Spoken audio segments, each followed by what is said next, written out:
বিপিনুর বলতে না সেনাবাহিনী আমাদের উপর হামলা করবে না, সেনাবাহিনীর প্রতি আমাদের ভরসা আছে। ওখানে সেনাবাহিনীর লোকরা সৈনিকরা এসে লাঠি চার্জ করে বিপিনুরের উপরে নিমেষে তাকে রক্তাক্ত করে দেয়।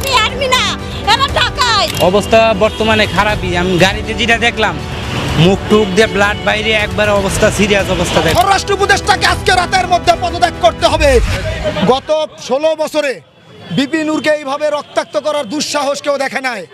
আজকে সেনাবাহিনীর নির্দেশে, সেনাপ্রধানের নির্দেশে জাতীয় পার্টিকে এই দেশে রাজনৈতিকভাবে প্রতিষ্ঠিত করার লক্ষ্যেই আজকে যে হামলা হয়েছে, বিগত 16 বছরে এই দুঃসাহস করে নাই।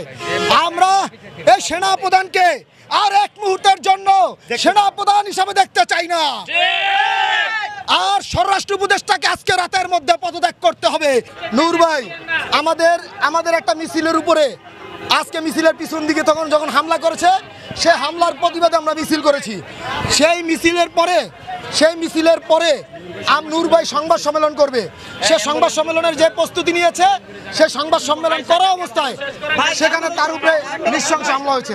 যে জাতীয় পার্টির নেতাকর্মীরা তাদের পার্টি অফিসের সামনে অবস্থান করছিল, আমাদের একটি শান্তিপূর্ণ মিছিল রাস্তা দিয়ে যাচ্ছিল, তারা পিছন থেকে ইট পাটকেল নিক্ষেপ করে। সেই ক্ষেত্রে আমাদের কিছু বাকবিতণ্ড হয় এবং সঙ্গে সঙ্গে পুলিশ এবং সেনাবাহিনী তাদেরকে প্রাচীরের মতো গার্ড দেয়।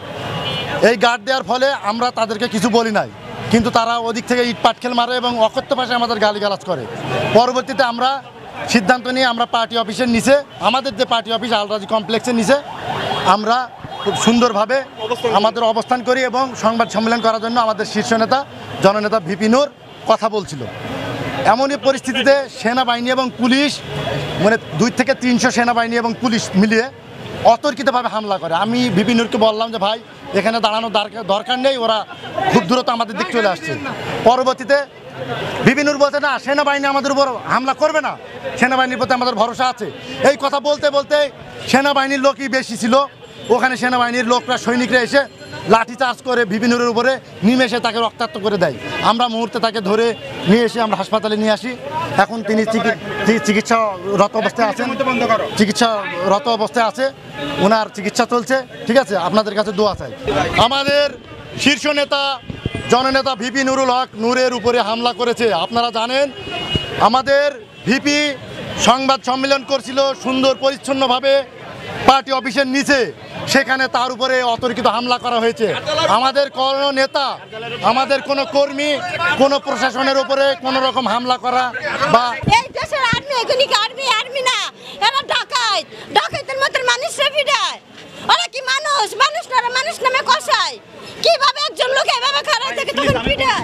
রিক্সা ডাকতেছে, কোনো রিক্সা যায় না।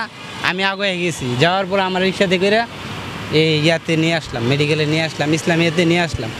নিয়ে আসার পরে ওনার পকেটে মোবাইল পড়ে গেছিলো গাড়িতে, পরে আবার আমি মোবাইলটাও হাতে উঠিয়ে দিছি। দেওয়ার পরে বাইরে নিয়ে ইয়াত গেছি। উনি অনেক সিরিয়াস অবস্থা দেখলাম, যেটা দেখলাম যে আমার হাতে রক্ত, আমার ইয়াতে রক্ত, আমার গাড়িতে রক্ত। অবস্থা বর্তমানে খারাপই। আমি গাড়িতে যেটা দেখলাম মুখ টুক দিয়ে ব্লাড বাইরে, একবার অবস্থা সিরিয়াস অবস্থা আমি তো মানে ওদিকে আমার গাড়িতে যাত্রী ছিল, উনি নামিয়া দূর মারছে। আমি কি ভাই আপনি দূর দিলেন কে? ভাই তুমি 20 টাকার ভাড়া 50 টাকা দিয়ে, উনি দূর মারছে। পরে আমি আগে আসছি, পরে ভাইয়ের গাড়িতে উঠাইতে রিক্সা রাখতেছে, আসে না কেউ। পরে আমি ধরে গেছি, যাওয়ার পর আমার গাড়িতে